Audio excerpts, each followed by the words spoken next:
আসসালামু আলাইকুম, ওয়েলকাম করছি রিয়াসাত আজিম আমার ইউটিউব চ্যানেল ও ফেসবুক পেজ থেকে। অন্য ধর্ম মতাদর্শী যারা শুনছেন সবার প্রতি আন্তরিক কৃতজ্ঞতা। বাংলাদেশে মোটামুটি একটা দিক বিদিক ছাড়িয়ে যাওয়া গরম পড়েছে, তীব্র গরম, অস্বস্তি, দাবদাহ, স্কুল কলেজ বন্ধ, অনেকে অনলাইনে ক্লাস করাচ্ছেন এবং বাসায় যারা থাকছেন তারা খুব একটা স্বস্তিতে নেই। যমুনা এয়ার কন্ডিশনার সেই জায়গায় একটা দারুণ স্বস্তির সুবাতাস এনেছে। 24/24 অফার। 24 ঘন্টার মধ্যে এসি কিনলে সেটা ইনস্টলেশন করে দেবে যমুনা কর্তৃপক্ষ। 24 টাকা আপনি সারাদিন এসি চালাতে পারবেন এবং 24 মাসে দুবার ফ্রি ক্লিনিং করাতে পারবেন। গরমে স্বস্তি দিতে যমুনা এয়ার কন্ডিশনার যে ধরনের রোল প্লে করছে তার ঠিক বিপরীত অবস্থা যেন বাংলাদেশ দলের ব্যাটিং অর্ডার। বাংলাদেশ দলের দুজন সিজন ক্যাম্পেইনার, বাংলাদেশ দলের বিশ্বকাপ দলে যেই দুজন রান করার ক্ষেত্রে লিডিং রোলে থাকবে তাদের performance. I am going to discuss about Nazmul Hossain Shanto and Liton Kumar Das. I am going to discuss about the captaincy and the batting role Nazmul Hossain Shanto and Liton Kumar Das. Bangladesh ও জিম্বাবুয়ের বিপক্ষে মুখোমুখি বাংলাদেশ দলের স্কোরটা আমি just একটা scenario বলে আপনাদের সাথে শেয়ার করতে চাই। যখন 10 ওভার শেষে 62 রান, বৃষ্টি নামলো, বাংলাদেশের উইকেট নেই 3টা, সেই সময় ডিএল পার স্কোরে বাংলাদেশের রান হওয়া দরকার ছিল 65+। ম্যাচটা যদি আর না গড়ায় মাঠে, মানে ওই সিনারিওর কথা বলছি, তাহলে বাংলাদেশ তখনই ম্যাচটা হেরে যায়। একটা দল পাওয়ার প্লেতে তুলেছে 41 রান এবং পরের 4 ওভারে সেই দল তুলেছে 21 রান। পাওয়ার প্লেতে একটা দল 1 উইকেট হারানোর পর যখন একজন ক্রিকেটার কিংবা দুজন ক্রিকেটার যতটুকু আসলে ন্যাশনাল টিমকে জেতানোর জন্য তার সেই বিধ্বংসী রোলটা প্লে করবেন জিম্বাবুয়ের মতো একটা দলের বিপক্ষে, তার থেকে ব্যক্তিগতভাবে একটা মোটামুটি ইনিংস খেলে পরের ম্যাচটায় কিংবা পরের সিরিজটায় নিজের জায়গাটা পোক্ত করতে চান, ক্যাপ্টেন্সির জায়গাটায় নিজেকে আসলে ধরে রাখতে চান, এর থেকে দুঃখজনক কি হতে পারে। লিটন কুমার দাস ন্যাশনাল টিমকে যেন মনে করেন আবাহনীর ডেরা। খালেদ মাহমুদ সুজন বলেছেন যে আবাহনী জাতীয় দলের থেকেও শক্তিশালী। সেই জাতীয় দলের থেকে শক্তিশালী দলে তিনি করেছিলেন 106 বলে 56 রান। লিটন কুমার দাস এদিনও ব্যাট করেছেন এবং এদিন করেছেন 25 বলে 23 রান, স্ট্রাইক রেট 92। একজন ক্রিকেটার কতটুকু আউট অফ ফর্ম হলে, একজন ক্রিকেটার কতটুকু আউট অফ ফোকাস হলে, একজন ক্রিকেটারের কাছে জাতীয় দলটা কতটুকু আসলে ছেলে খেলা হলে এরকম ব্যাটিং করতে পারেন। যখন ডিএল পার স্কোরে বাংলাদেশের স্কোরটা কত হওয়া দরকার বারবার দেখায়, যখন দ্বিতীয়বার বৃষ্টি নামার আগেও প্রথমবার নেমেছিল এবং বাংলাদেশের যে স্কোর, বাংলাদেশের রান তোলার যে গতি সেটা জিম্বাবুয়ের থেকে অনেক ক্ষেত্রেই কম হচ্ছিল বা সমানে সমান হচ্ছিল, তখনও একজন ক্রিকেটার যখন 92 স্ট্রাইক রেটে ওপেনিংয়ে নেমে পাওয়ার প্লে খেলার পরেও 10ম ওভারে আউট হবার পরেও 92 স্ট্রাইক রেটে ব্যাট করেন, এর থেকে দুঃখজনক আর কোনো কিছু হতে পারে না। বাংলাদেশ দলে কিছু কিছু ক্রিকেটারের জায়গাটা হচ্ছে একদম কোষ্টি পাথরে খোদাই করার মতো, যে ওটা আসলে চেঞ্জ করা যাবে না। যত সময় বাড়বে কোষ্টি পাথরের দাম বাড়ে না, তাদের জায়গাটা তত বেশি পোক্ত হবে। এরকম সিচুয়েশন যখন ক্রিয়েট হয় তখন লিটন কুমার দাসদের আসলে জাতীয় দল, আবাহনী কোনো কিছুকে তারা কোনো কিছু মনে করেন না। আবাহনীর বিপক্ষে, আবাহনীর পক্ষে সেই ম্যাচ তিনি খেলেছিলেন, কি বিধ্বংসী একটা ইনিংস খেলেছিলেন না, 56 রান করতে 106 বল খেলেছিলেন। জাতীয় দলের ক্ষেত্রেও হয়তো সেটাই ট্রাই করছিলেন, আর কিছুক্ষণ টিকে থাকলে হয়তো সেটা করেও ফেলতেন।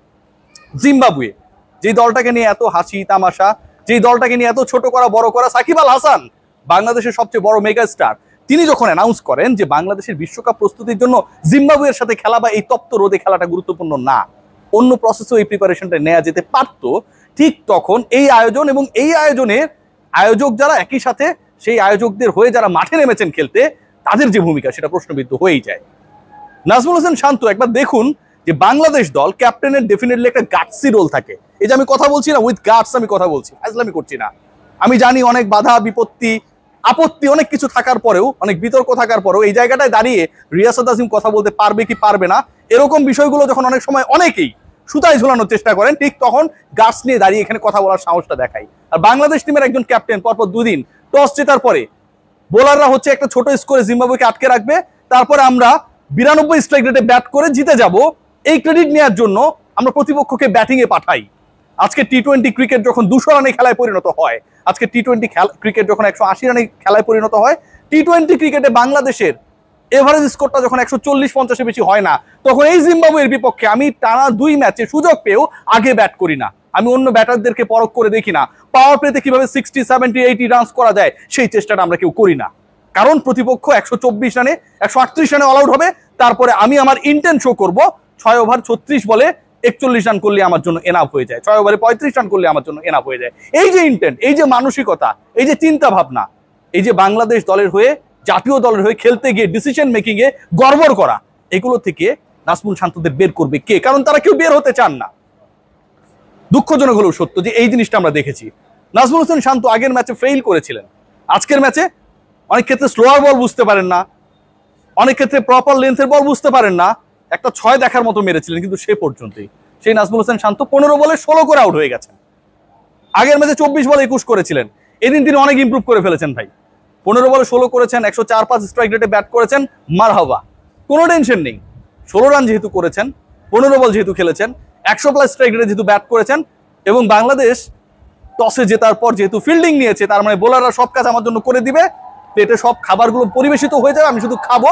এই সিচুয়েশনটা যখন ক্রিয়েট হয়, সেটা আসলে কতটুকু সাপোর্টেবল।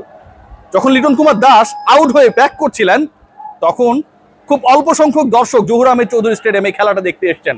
তারা বলছিলেন ভুয়া। সাকিব আল হাসানকে ভুয়া বলেছিলেন যেই দর্শকরা, মানে দর্শকদেরকে যদি আমি কমনলি বলি, সেই দর্শকদের, মানে কমনলি বলছি, চিন্তা ভাবনা, পরিকল্পনা, বাংলাদেশ দলের প্রতি ইন্টেন্ট, লিটন কুমার দাসের প্রতি ইন্টেন্টটা হচ্ছে ভুয়া। কতটা দুঃখজনক। একজন ক্রিকেটার যত বড় ক্রিকেটার, তার থেকে যখন অ্যাটিটিউডে অনেক বেশি এগিয়ে যান না, প্রবলেমটা হয় ওখানটায়। লিটনের প্রবলেমটা হচ্ছে ওই একই জায়গায়। আজকে বিরাট কোহলিকে দেখুন, আইপিএল এর সর্বোচ্চ রান গেটার, এবং প্রত্যেকটা ম্যাচে তিনি রান করেন, গাভাস্কারের সাথে, রবি শাস্ত্রীদের সাথে তর্কে মাতেন। স্টার স্পোর্টস তার সেই তর্কে, তার সেই যুক্তি, তার সেই বক্তব্য যখন টেলিকাস্ট করেন, সেটা নিয়েও বিতর্ক হয়। কারণ কোহলিকে যারা সমালোচনা করেছিলেন, তারাও স্টার স্পোর্টস এর মাইক্রোফোন হাতে করেছিলেন, আর কোহলি যখন সমালোচকদের এক হাত নেন, তিনিও তখন মাইক্রোফোনটা সামনে নিয়েই করেন। মানুষ প্রশ্ন তুলে, স্টার স্পোর্টস তো দুপক্ষের দিকেই গ্যাঞ্জাম লাগিয়ে দিচ্ছে। আলোচনা কোন জায়গায় যে বিরাট কোহলি পারফরমেন্স দিয়ে প্রতিপক্ষের মুখটা চুপ করে রাখেন। আমাদের লিটন কুমার দাসদের সেই চিন্তাটা হয় না। বিরাট কোহলিদের ন্যাশনাল টিমে সুযোগ পাবেন কি পাবেন না, সেটা নিয়ে অনেক আলোচনা হয়, বিতর্ক হয়। 150 ছুঁই আইপিএল স্ট্রাইক রেটে কোহলি বিশ্বকাপের চান্স পেল না, এটা নিয়ে যখন তর্ক হয়, তখন 92 স্ট্রাইক রেটে লিটন কুমার দাসকে নিয়ে আলোচনা করা, তর্ক করা, বিতর্ক করার কেউ থাকে না। এখানটাই হচ্ছে পার্থক্য। তখন 15 বলে 16 রান করা আমার ক্যাপ্টেনকে নিয়ে তর্ক করা, আলোচনা করার কেউ থাকে না। পলিসির কারণে মেহেদী হাসান মিরাজ বাদ পড়ে যান, নো মোর কন্টেন্ডার। সিনিয়র ক্রিকেটাররা বাদ হয়ে গেছেন, সাকিব আল হাসান ক্যাপ্টেন্সি করতে চান না। Yes, we have only and only Najmul Hossain Shanto. এই হচ্ছে পারফরমেন্স। আজকে জিম্বাবুয়ে বাংলাদেশের কালজয়ী ব্যাটারদেরকে, লিটন শান্তদেরকে ফর্মে ফেরাতে পারে না। এর থেকে দুঃখজনক আর কি হতে পারে?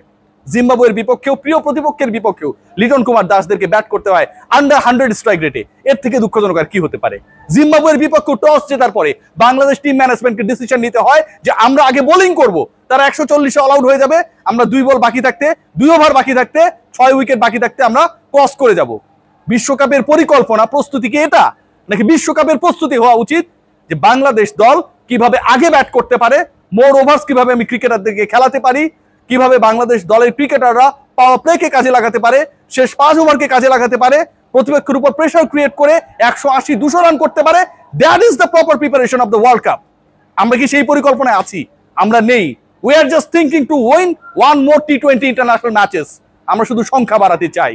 এই সংখ্যা বাড়ানোর পরিকল্পনা যখন আমরা করি, ঠিক তখন বাংলাদেশ দল, বাংলাদেশের পরিকল্পনা, বাংলাদেশের ক্যাপ্টেন্সি, বাংলাদেশের ব্যাটিং অর্ডার এবং ব্যাটারদের পারফরমেন্স প্রশ্নবিদ্ধ হয়। আমার বক্তব্য প্রশ্নবিদ্ধ হয়। সবাই অনেকে গালিগালাজ করবেন, thank you so much, I accept that. আমি ভালো করার চেষ্টা করব, আমাদের ক্রিকেটাররা যেন পরবর্তী ম্যাচ একটু ভালো করার চেষ্টা করে। টেক গ্রেট কেয়ার, সবাই ভালো থাকবেন।